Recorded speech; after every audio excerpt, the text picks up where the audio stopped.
Everything, Everywhere, All at Once cost just $25 million and became one of the most awarded films ever made. Almost nobody expected it to matter. The concept alone was a hard sell. A Chinese-American immigrant laundromat owner, filing her taxes, discovers she can jump between infinite parallel versions of her own life to save the multiverse from collapse. It was absurd, philosophical, and deeply emotional all at once, not exactly a pitch that screams box office gold. The film features moments like characters gaining hot dogs for fingers and a black hole shaped like an everything bagel that represents the collapse of all meaning. Hardly the stuff studios bet blockbuster budgets on, it was shot in early 2020 on a budget most Hollywood blockbusters would consider small change. Then the pandemic hit and its release was delayed for nearly 2 years. The cast wasn't exactly a marketing department's dream either. Michelle Yeoh was a respected martial arts actress who many assumed would never win a major Western acting award. Jamie Lee Curtis, decades into her career, had recently been doing yogurt commercials. There was a fourth key player too. Stephanie Hsu, a Broadway performer the film industry hadn't bothered to discover yet.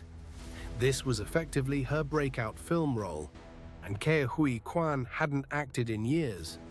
As a child, he'd starred in Indiana Jones and The Temple of Doom and The Goonies, two of the most beloved films of the 1980s. But as an adult, he found almost no roles for Asian actors and eventually gave up entirely. By the time this film came along, Quan was so far from Hollywood that during the pandemic, he almost lost his health insurance. Two filmmakers who go by the Daniels cast this unlikely group anyway. In a movie about a laundromat owner who discovers she can access an infinite multiverse of alternate lives. It took a small independent studio, A24, known for backing unconventional ideas, to get made at all. When it finally released in March 2022, the reaction caught everyone off guard. Word of mouth kept building. It stayed in theaters for months, unusually long for a film this strange, this small, and this weird. The film made back more than 4 times its budget, becoming A24's highest-grossing release ever at the time. Critics loved it. Audiences loved it even more, but nobody was prepared for what came next. It earned 11 Oscar nominations, the most of any film that year. It became only the 5th film in history to sweep all 4 major Guild Awards for directors, producers, actors, and writers. Then, at the Academy Awards themselves, it won 7, including Best Picture and Best Director for the Daniels. It was a stunning night for 2 directors best known before Everything Everywhere for smaller music videos and short films, a massive leap in scale and recognition. Michelle Yeoh won Best Actress, becoming the first Asian woman ever to win that award. Jamie Lee Curtis won Best Supporting Actress, and Ke Huy Quan, the former child star who had quit acting entirely, won Best Supporting Actor.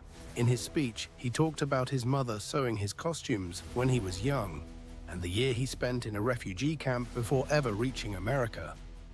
After the Oscar, Quan's career didn't slow down.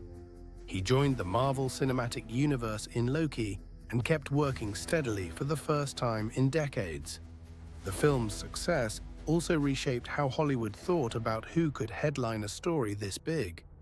Proof that audiences would show up for narratives led by an aging martial artist and an actor written off decades earlier, not just conventional leading men. Underneath the multiverse chaos, the story was really about a mother and daughter struggling to understand each other, a theme that turned out to resonate far beyond genre film audiences. By some counts, the film went on to become one of the most awarded movies ever made.